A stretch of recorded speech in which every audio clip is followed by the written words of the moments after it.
Hi, you're listening to the Content Sales Podcast, the show all about how to create content to attract, convert, and keep your ideal clients. Welcome to episode 252. I'm Suzi Dafnis, and my co-host Michelle Falzon is here with me. Hey, Michelle, how are you?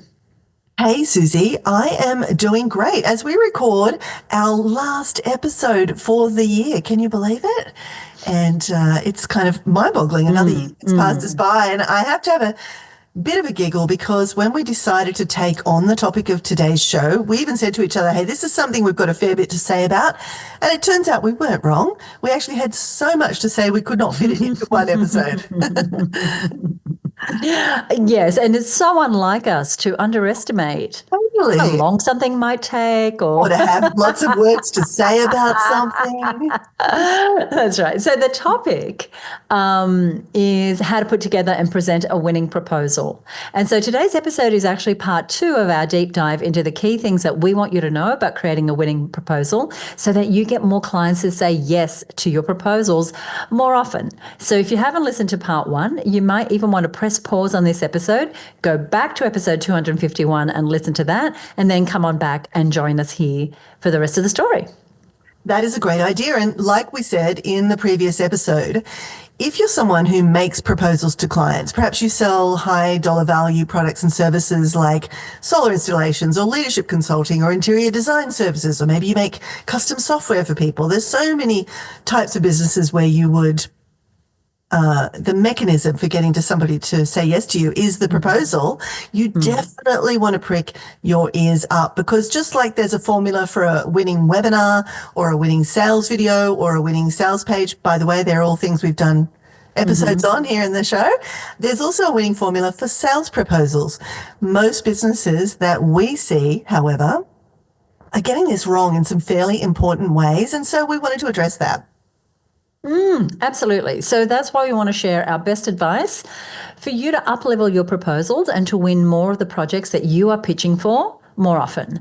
And even if you don't sell via proposal right now, the tips we're sharing can be mapped over to sales conversations and other parts of your marketing. So this episode has something for everyone. Just the way we like it.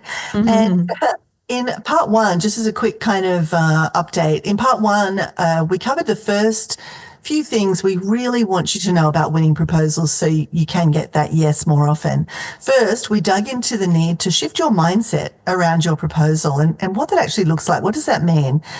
There's a very important mindset shift that you need to make, and we go into that in episode 251. Second, we shared our recommended structure for a winning proposal. That is the nuts and bolts of what to put in your proposal, what to leave out, and in what order to do this. So I hope we're tempting you to go back and listen to episode 251 if you haven't already. So definitely go back, check out part 1 of this double episode for that, because it's really important that you have that structure. And in today's show, we're going to continue on. First, we'll talk about the importance of the visual aspect of your proposal, how it looks, and also the role of visual storytelling. Next, we're going to share our best advice for building trust and the optimal tone to take with your proposal. And this is actually an important thing. Do not overlook this. Then it's time to dig into actually presenting the proposal and why you want to do that live and in real time and never just email the file over to your client. And finally, we've got some tips for making sure your offer is crystal clear and that you've reduced any of the barriers to someone buying from you. And because we want to make this even more powerful for you, we've got a free download, and that download summarizes the winning proposal framework for you. And you can get that in the show notes for part 1 and for this episode as well, part 2. And we'll give you the link that will take you straight to that free download and the show notes and all the other goodies a little later in the show. All that is coming up. So assuming you've already got the structure of your proposal mapped out using the winning proposal framework that we shared in the last episode, let's take a look at the importance of the visual aspect of your proposal. So how it looks and also the role of visual storytelling. Starting with the way that you visually present your proposal. Now, often we put a whole lot of energy into the words, into the content, but we can overlook the visual presentation, especially if that's not an area of expertise or an area that we feel confident in. Or you may not have even thought about it. But the visual presentation can make a huge difference in how your proposal is received. Yeah, and I want to pick up on that point, Suzi, with a real life example. So my husband, Mark, in one of his former reinventions, one of his past lives, was helping a dear friend of ours actually to build his catering business. And so Mark had kind of been coaching and mentoring with him, and then finally came in on kind of a full-time basis for a couple of years actually to really build that business. And believe it or not, they built this into a multi-million dollar business. They won all the major venues in Sydney. They were doing all the venues that outsource catering. And it ultimately led to that business being sold for millions and millions of dollars. And you know, the one thing, I mean, obviously they had great food and great team and all of those things. But the thing that really made the difference, because a lot of caterers in Sydney had great food and great team, the thing that helped them actually win all these major venues and become this incredible force in catering in Sydney, which is where it was based, was exactly what you're saying, Susie, highly visual proposals. So up until that time, caterers were just kind of putting in a text-based, very bland proposal. And Mark comes from, as do I, an advertising background. And so we used to make, and a film production background, and we used to make these gloriously gorgeous, even before, modern computing, makes me sound ancient, but we'd go to the colour copy shop. We'd get the art department to lay out all these beautiful big pages. We'd go to the colour copy shop. We'd make these large-sized, almost portfolio-like books of the films we wanted to make as we submitted those to the Film Finance Corporation or other places. We also would make beautiful documents for when we were pitching to our clients, our advertising clients. And so Mark just took that mentality into catering, and if nobody else was doing it. And so they were walking into these pitches, say at the Australian Museum, for example, and just blowing everybody out of the water because the impression was these people are just doing it so much better and so differently. And they were, but their proposals really spoke to that. They were highly visual. They were beautiful. They were creative. They attracted attention. I love that story. And I think it brings actually a point to mind that I want to make is that we can have the best products, the best services, the best words, but if we are not presenting it in a way where it's easily digestible, where it's got that factor where people are like, okay, wow, they're really standing out. They really know what they're doing. They're doing things differently and making them compelling, then we're going to miss the mark. And when it comes to your proposals, the visuals, as we're saying, is so important, and less is more. So a clean, really visually appealing layout, it helps prevent the person being overwhelmed. Then when you're thinking about the content, you want to use short paragraphs, bullet points, lots of white space to guide the reader's eye and to make it easy to scan.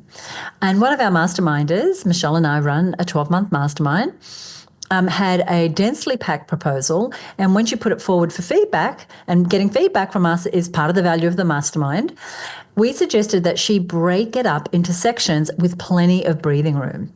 And this simple change made it feel so much easier to read and digest what was really important information, but which would have been lost based on the old layout. So create more white space in your design.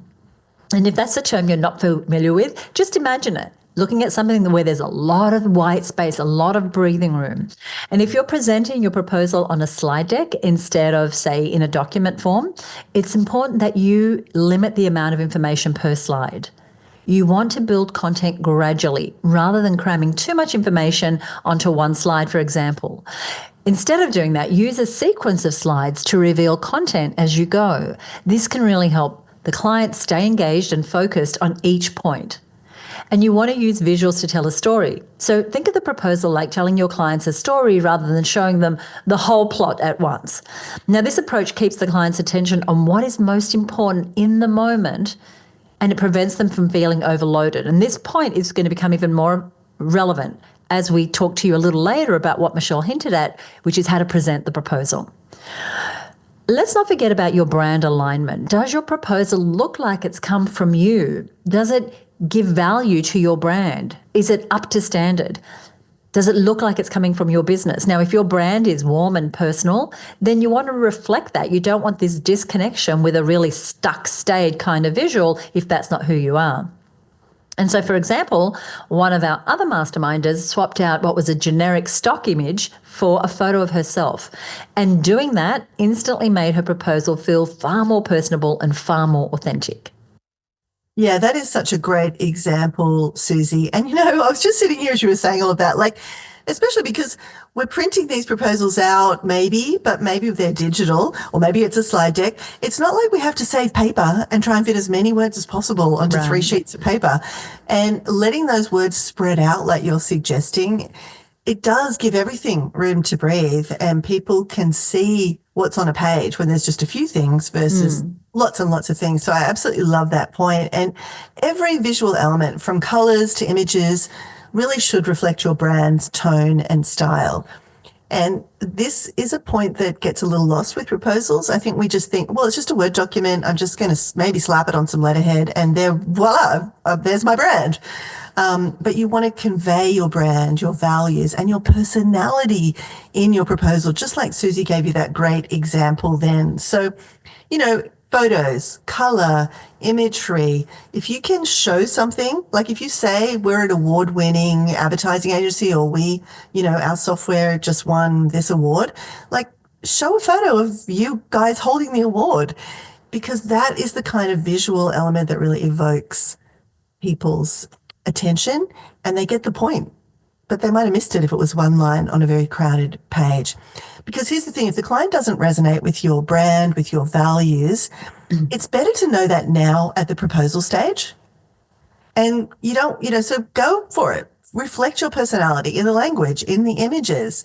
Let them know who they're dealing with, because those people that love you and are for you and are your right client are going to be turned on by that. And those that might be turned off by that, maybe it's good to know it now versus getting down the track with them and realizing these are not my people. And speaking of tone, this is a good time to shift to the next big idea we wanted to discuss, and that is how you can build trust with the right language and tone in your proposal. Right. And this is where we use subtle cues to build trust and build confidence. And one of the most important of these approaches is to use language that assumes a yes. What does this mean? This is known as assumptive language. So by using phrases like as we move forward or the next step for you inside of our proposal, you subtly presuppose a yes. Now, this isn't pushy. It's all about setting a positive, confident tone that moves the client into momentum and has them already thinking in a yes mindset as it relates to your proposal.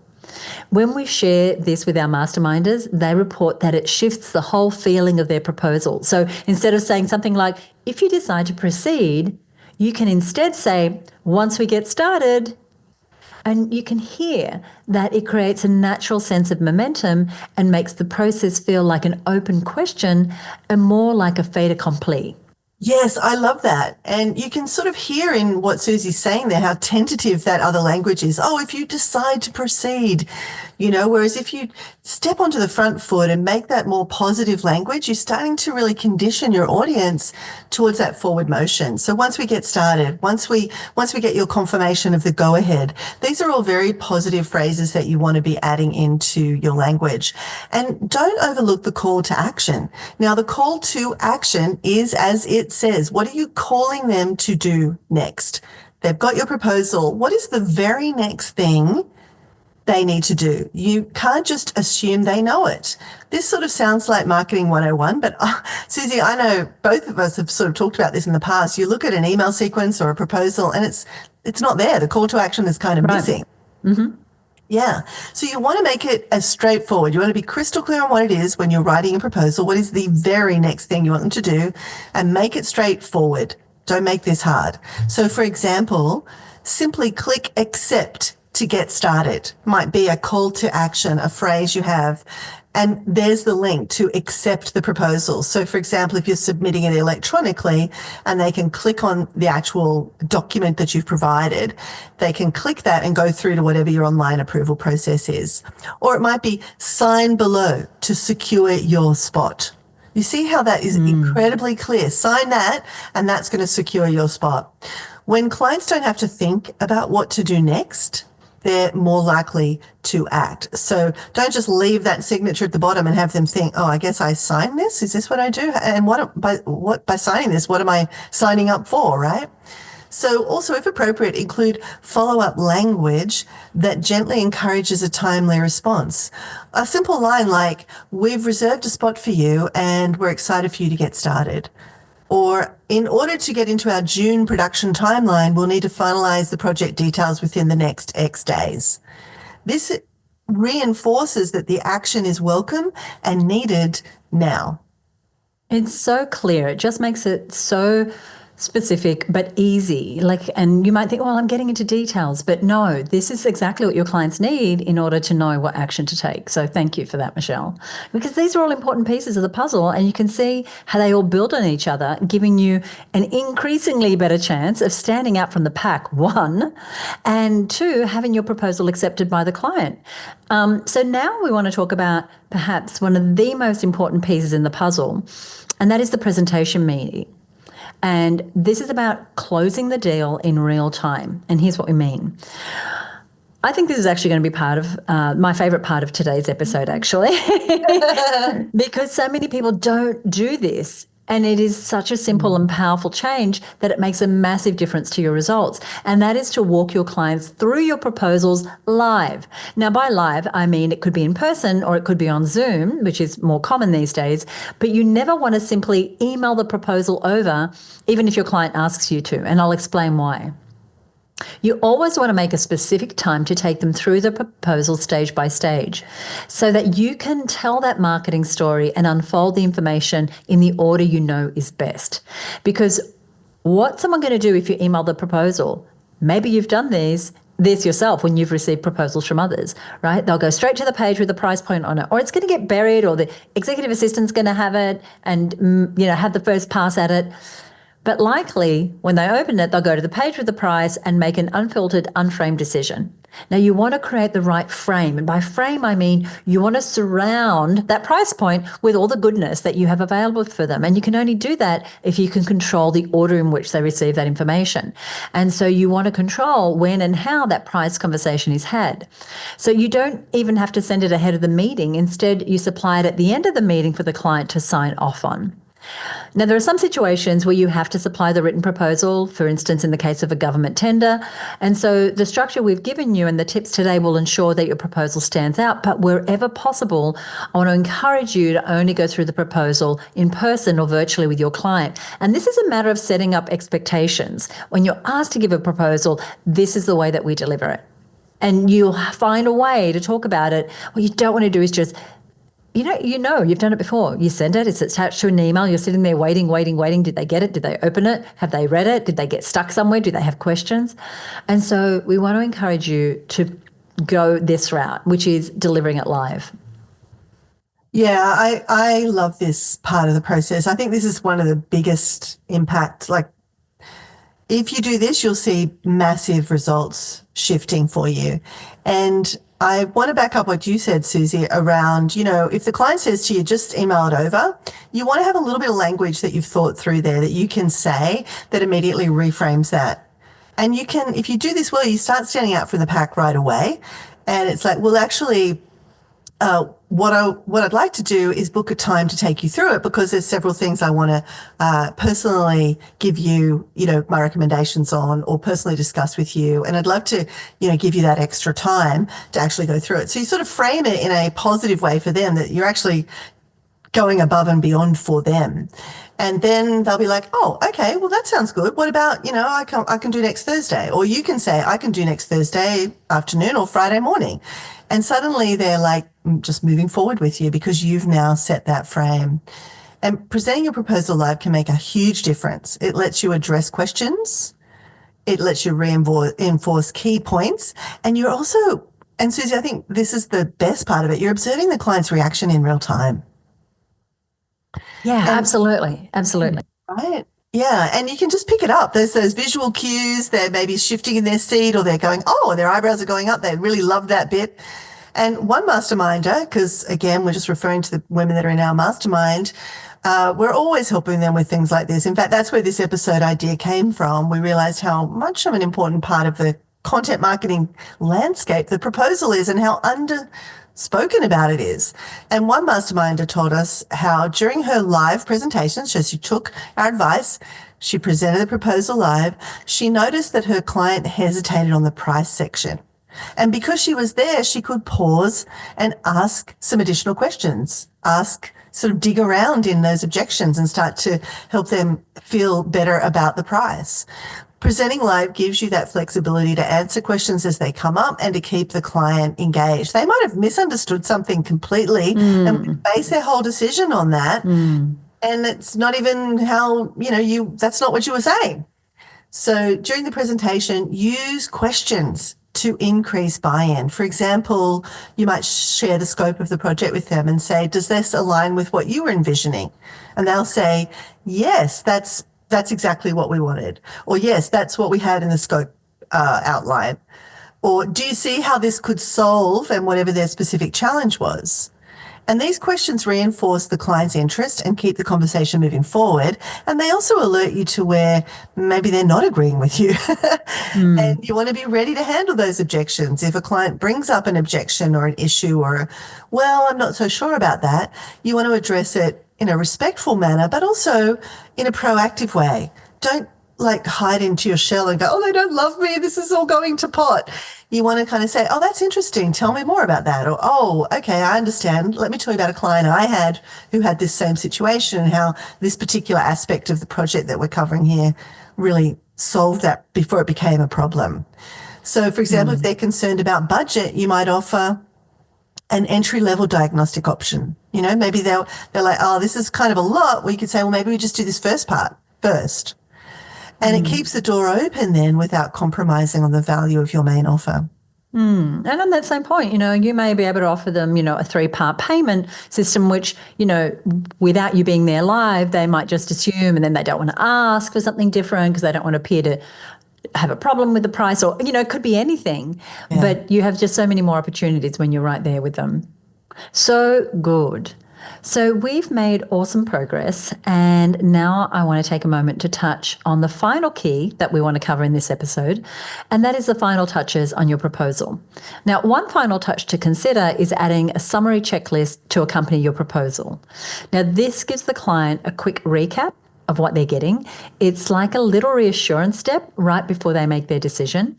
You might also consider adding a frequently asked questions section. An FAQ section can be awesome for addressing potential hesitations, and you can actually alter them. Like, I'm not suggesting you have a cut and paste FAQs, but there might be FAQs that you can word that speak specifically to what this client is trying to achieve. And so it addresses them either in the meeting when you first go through them with your client, or after the meeting, especially if you're in the situation where the person you presented can't make the actual decision on their own and has to discuss it with a business partner or board or manager. Those FAQs will be really valuable. And one of our masterminders added questions like, what if I have additional questions? Or how do we get started after approval? And it's preemptive, and it clears up doubts and helps really streamline that decision process. Yeah, I love that. And, that FAQ, going through them on the call, it just brings up all the things that they might, like you said, not want to mention, but it's clouding their mind. And you also want to make the acceptance process really smooth. So make it really easy for your client to accept your proposal. And we touched on this a little earlier with the call to action, but actually, what is that mechanism? How can you make that as easy as possible? What's the most frictionless way for them to say yes to you? And if possible, include a DocuSign link or an online approval button.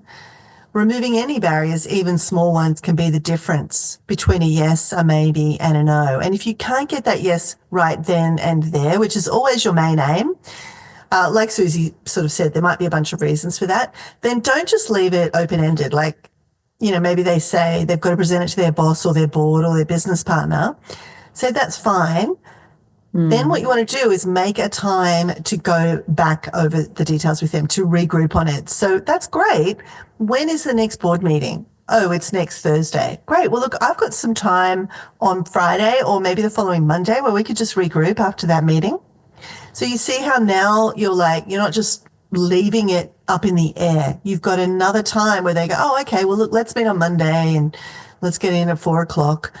Now you know when you are going to hear back about that proposal. The client knows when their responsibility is to get back to you, and you can just go ahead and have that meeting, and maybe it's a yes, maybe it's a no, maybe it's we've got more questions, but it puts a cap on it just drifting off into la la land, which I think a lot of proposals do. So that's it. You have the second part now of our best ideas for creating winning proposals and getting more clients to say yes more often. And if you haven't checked out part 1, I strongly recommend you go back and you do that now so that you've got the complete picture. And you especially want to hear us take you through the step-by-step framework for the winning proposal. Speaking of the framework, we've got a free download of the winning proposal structure for you in today's show notes. And those show notes also include links to any other resources that we mentioned here on the show today. So stay tuned for that link. But first, we love to share these tips, these marketing tips, these business tips, these content marketing tips with as many business owners as possible. So we would love it if you would leave us a rating or a review on Apple Podcasts. We have over 100 5-star reviews, and we want to thank you for listening, whether this is your first time or your 100th or 252nd. And if you enjoyed today's episode, we'd love it if you would leave us that rating or review. I want to thank Donna Cross, who is actually one of our masterminders. She has a business called Culturally Directed Care Solutions. And she listened to episode 241, which was with another masterminder, Susan Bell, and that episode was called The Power of Plain Language. Now, what Donna does is she serves aged care providers in rural, regional and remote Australia. And they are providers who struggle with compliance and capacity to build and maintain quality services for older people who are in home and residential care. And so what Donna said was, congratulations, Susan Bell. She was shouting out her fellow masterminder and saying, by the way, I love the podcast you did with Michelle and Susie on plain English. I listened to it on my drive back from Fitzroy Crossing yesterday. So good. And it is a really great episode. Susan Bell, who is a master of plain language, breaks down how to make your communications more plain in that they are more easily understood. So that's definitely one to check out. We will put a link to that in our show notes. And of course, our show notes will also tell you where to get your free winning proposals download. You can get all of that over at herbusiness.com/winning proposals part 2. Winning proposals part 2. And that 2 is the number 2. So herbusiness.com/winning proposals part 2. Michelle, what do we have coming up in the next episode? Oh, our next episode is a show we do each year, and we love it. Both Susie and I are avid readers, and we are going to share our top recommendations, the best books for content marketers, our 2025 edition. We'll also be updating our Content Sales recommended reading list, which is a comprehensive book list that I believe, and I think, Susie, you would agree, every business owner needs this list. It is really, the culmination of the best business books that Susie and I have read, that we would recommend, that we are constantly recommending. And every year we add more to it as we read and learn more good things about content marketing and some stuff that goes around that as well, general business, and also a bit of personal development, because so much of our content marketing is about how we're showing up as a person and what we think our own boundaries are. So we're going to get into all of our picks for 2025. So stay tuned to find out what Susie and I have nominated as our best book recommendations. And this is going to be a great way to kick off the new year, Susie, our first episode of 2025. First episode of 2025. I can hardly believe it. So yeah, do watch out for that episode. If you don't already subscribe to the show, just hit follow or subscribe wherever you are listening. And then as soon as that's available, which will be, the second week of January, that'll drop directly. And as Michelle said, it's not only we're going to talk about our top reads from this year, but we'll also be providing you our more comprehensive list of across all different sort of areas of content marketing that we recommend. And we kind of shortcut the process of finding good books for you. So that's coming up 2 weeks from now. Michelle, anything you want to say before we go? If you have not yet checked out episode 251, the sister episode to this, it's actually part 1 of this, just roll on over there right now. If you're driving or you're on a walk or you're cleaning the house or in the many myriad ways people listen to this show, go back and listen to 251 right now. It'll fill in some of the missing pieces and especially give you the structure for a winning proposal. Thank you, Michelle. Thank you for listening. We'll see you next time right here on the Content Sales Podcast. Bye for now.